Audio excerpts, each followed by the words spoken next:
this mistake that milk has fat in it. They're going to fix that. Okay. This mistake that pests can eat crops. So they're going to genetically engineer those crops and fix it. That's a mistake. I've actually heard people say, oh, we've learned to outsmart Mother Nature. And you know what? Mother Nature bats last. And Mother Nature always gets her revenge. And so this is why, and Dr. Price understood this. We live embedded in nature. There's a wisdom in nature that we don't fully understand. But in order to live a full life, we have to honor and respect that wisdom. And factory foods are not Mother Nature's foods. And if you're eating these foods, you are not going to live your life to the full extent. You may not have the best of health. You may have health problems in your children. You may not be able to accomplish what you said you were going to accomplish before you came into embodiment. And these are all factory foods that we just need to avoid for various reasons. Okay, number 2, the second underlying characteristic was that every diet contained animal products. This was Dr. Price's greatest disappointment. He had hoped to find a culture where they were only eating plant foods, and he had to admit after traveling all over the world that he didn't find a culture like that, and that in fact these people went to considerable danger and risk to obtain animal foods. In his opinion, the most important animal foods were fish and shellfish, because the people who had fish and shellfish in their diets had the best bone structure and the thickest skulls. He not only looked at living people, he always asked to see the skulls of the dead, and he took calipers with him and measured the thickness of the skull. And the people with fish and shellfish in their diet had the thickest skulls, and it's a good thing. It's good to have a thick skull. And they were not just eating the skinless fillets. They ate the organs, the oil, the bones, the head, and shellfish, and so not just fillet of sole or salmon steak or whatever. Many cultures consumed birds, and they were not eating the skinless chicken breast. They valued the organs, especially the liver of the bird, the fat, and the skin, and the bones. Often the bones were crushed and added to other foods. Many cultures consumed red meat, domesticated animals, beef, goat, sheep, and then game, always with the organ meats and the fat preferred, not the lean meat. Many cultures had milk and milk products. All throughout Europe, Mongolia, Northern Africa, these diets contain a lot of milk products. Eggs in many cultures, and some cultures consumed reptiles or insects, which is not one of our choices. These we find repulsive, but we have many other choices of animal foods. There are certain nutrients that we need that are found only in animal products, starting with vitamins A and D found in the fats and organ meats. And we'll talk about these in more detail in a moment.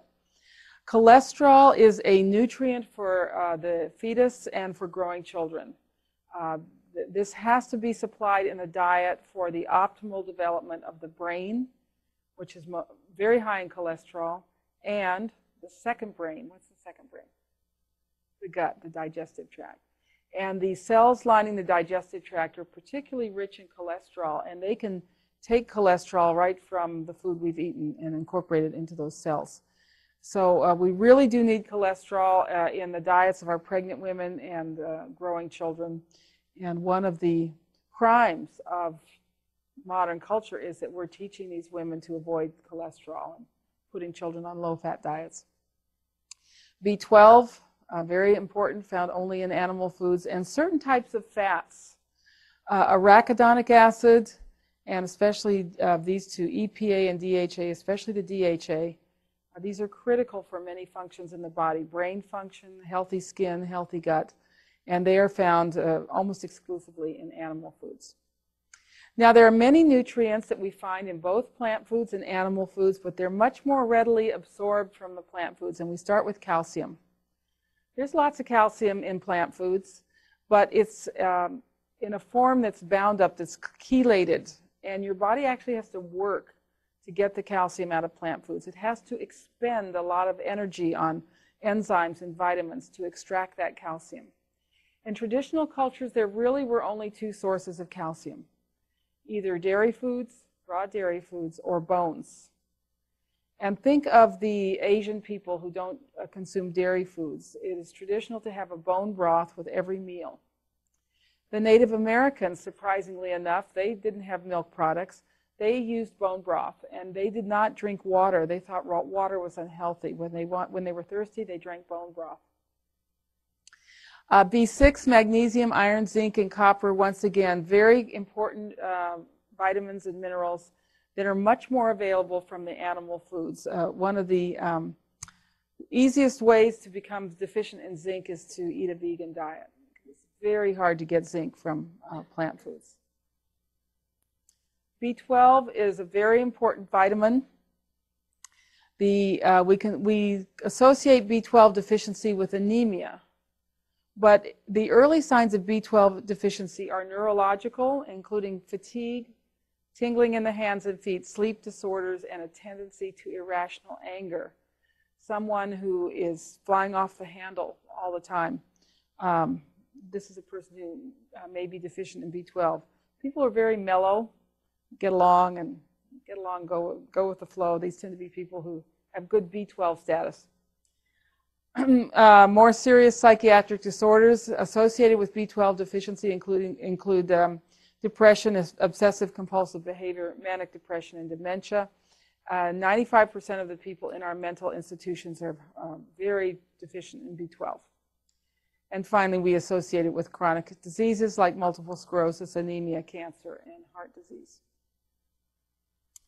B12 is found only in animal products. Now, there are claims that you can get B12 from blue-green algae or fermented soy food. And what you see on testing these foods is something that looks like B12, but it actually blocks the uptake of the true B12. So you can become actually more deficient in B12 by eating these foods. The absorption of B12 is very difficult. It has to be bound to a protein. And that protein is called the intrinsic factor. It's secreted by the same cells in the stomach that secrete hydrochloric acid. So if you're deficient in hydrochloric acid, you may end up being deficient in B12. Those most likely to be deficient are vegetarians and the elderly. For vegetarians who are getting their B12 from dairy products, you have to understand that the usable B12 is destroyed by pasteurization. What pasteurization destroys is a carrier protein for the B12. Now, I do have to ask now, do we have any vegetarians or vegans in our group here? Okay, that's fine, that's fine. I'm not going to stand here and say you have to eat red meat. You have to eat a big steak every day. Our diet is not about eating lots and lots of meat. We'll do questions at the end. You're having a hard time hearing? Did you find the AV person? If I stand like that, is that better? That better? Okay. So we're not here to tell you you have to eat red meat, that you have to eat a big steak every day. In fact, this beautiful woman comes from a tribe whose diet was just fermented goat milk and insects. So to be a healthy vegetarian, you just eat good raw dairy and insects, right? Or eggs. Eggs have a lot of the same nutrition as insects. And I have met, in fact, I met a man once whose ancestry was Swiss. He had a farm. He had beautiful teeth. He said he had 5 children, all with beautiful teeth, and they only ate dairy foods and eggs. But they were raw, grass-fed dairy foods and his pastured eggs. So for some people, it is possible to be healthy on a lacto-ovo vegetarian diet. I say some people because there's other people who absolutely do need meat, fish, and organ meats. And particularly if your ancestors were seacoast people like the Irish or a Native American ancestry who had a lot of these foods in the diet, these people are lacking certain enzymes. And definitely need to have the animal foods in the diet. My ancestors were Irish and Native American, so I definitely need meat in my diet. And do not think that if you are avoiding animal foods that you are not dependent on the products of slaughtered animals. This is some beef industry propaganda here. Not only the steak on our plate, but many other components come from animal products, waxes, crayons, pharmaceuticals, household products, cosmetics. They use animal byproducts in modern building materials, special types of glues, in hydraulic brake fluid for airplanes. There's a membrane in the telephone that vibrates that's made with beef gelatin. So do not think that you can take the moral high ground and say that you're a better person because you're not dependent on animals, because we're all dependent on animals. And we were more so in the past. We could not have arrived where we are today without the leather from animals, the furs from animals to keep us warm, the bones from animals used for tools. So I actually went to a lecture the other day by a long-term vegan who looked like death warmed over, I have to say. But he basically said this is the moral way to live. And I'm more moral than you are because I don't eat meat. And I do bristle at that. And it's important to know the origins of the modern vegetarian dietary movement. The American Vegetarian Society was founded by Sylvester Graham, who advocated a whole grain vegetarian diet to promote chastity and curb lust. It was for moral reasons that he promoted this diet. This man taught that mothers should never hug their little boys because it might elicit sexual feelings. Boys should sleep on hard beds. And he had extremely violent treatment for little girls who showed any sexual feelings. And it works. This diet does depress libido for sure. And then John Harvey Kellogg was the other very famous person who promoted this kind of diet. He promoted a high-fiber vegetarian diet to combat the twin evils of constipation and natural urges. He preached against sexual activity even in marriage. He was fixated on the bowels. This is where we got the notion that you should have a bowel movement 2 or 3 times a day, which is not correct. So the point I'm trying to make here is these men were nutcases. They were really horrible people, probably with a lot of serious hang-ups of their own. And we've gone through the sexual revolution. We've come to realize that if you suppress natural urges, they reemerge in pathological ways or criminal ways. So we've thrown all that off, but the diet that they advocated is still with us, enshrined as national policy in the dietary guidelines. So, and what we're doing now to our children, we're suppressing their natural urges for fat, for rich foods. And what do we end up with? Pathologies, eating disorders. So we've got quite a long ways to go. All right, this is the key slide of the whole day. This and the next couple of slides. This was Dr. Price's key finding and the part that most people miss when they're talking about Weston Price.